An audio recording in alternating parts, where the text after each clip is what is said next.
Hello guys, welcome to Isha YouTube channel. మీకు ఈ video నచ్చితే కనుక ప్లీజ్ ఫ్రెండ్స్ లైక్ చేయండి, షేర్ చేయండి, సబ్స్క్రైబ్ చేయండి, కమెంట్ మాత్రం తప్పకుండా చేయండి. మరిన్ని వీడియోస్ కోసం నా ఛానల్ని సబ్స్క్రైబ్ చేసుకుంటారని అనుకుంటున్నాను. నచ్చితే కనుక సబ్స్క్రైబ్ చేయండి. తనుజ నాకు సార్ తనుజకి ఈరోజు బాగా క్లాస్ వీకింది. నాకైతే భలే అనిపించింది. మొన్న ఇష్యూ రేజ్ చేయడానికి మెయిన్ రీజనే తనుజ. ఓకే, ఆవిడకి నచ్చితే ఒకలాగా, ఆవిడకి నచ్చకపోతే ఒకలాగా, ఆవిడ ఒక ఉంటే ఒకలాగా, ఆవిడ ఎన్ని ఫౌల్ చేసిండో దానికి అరే నేను తప్పు చేశాను కదరా అని మళ్ళీ ఏడుకుంటూ మాట్లాడతారు. నాకు అస్సలు తనుజ ఒకప్పుడు తనుజ చాలా ఇష్టం ఉంటుండే.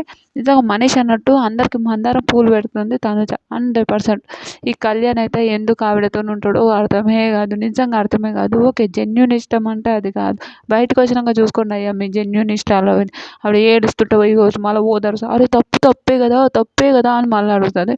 నాకు సార్ ముఖం మీద గ్లాస్ వల్ల ఊరినప్పుడు అయితే నాకు చాలా మంచిగా అనిపించింది. ఇది ఒక నిజంగా ఆ రోజు పెద్ద ఇష్యూ చేయడం, మెయిన్ ఇష్యూ చేయడానికే రీజనే తనుజ. మళ్ళీ తర్వాత సంచాలకుగా ఉన్నప్పుడు సంజన సంచాలకుగా ఉన్నప్పుడు ఆడ చేయి డెమోన్ వాడు టార్గెట్ చేస్తున్నాడు రపా రీతిని కొడుతుంటుంది.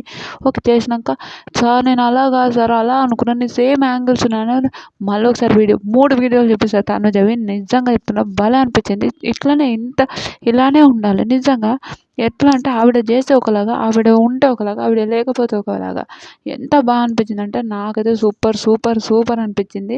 నాకు సార్ ఇంత క్లాస్ తీసుకోవడం అవసరమా అంటే 100% అవసరం. ఎందుకు ఈవిడేదే బిగ్ బాస్ హౌస్, ఈవిడ ఎంతమంది హింట్స్ ఇచ్చిర్రు. ఆవిడ విన్నర్ అని అందరికీ తెలిసిందే. కానీ ఈ విన్నర్ ఈవిడ కాకుండా వేరే వాళ్ళు కావాలని ఇమాన్యుల్ ఆర్ కళ్యాణ్ ఇద్దరిట్లో ఎవరైనా ఓకే, ఈవిడ కావద్దనే నాకు అనిపిస్తుంది. ఎందుకు అనిపిస్తుంది అంటే కరెక్ట్ గేమ్ ఆడాలి కదా. ఏమనిపించిందో మీకేమనిపించింది కమెంట్ చేయండి.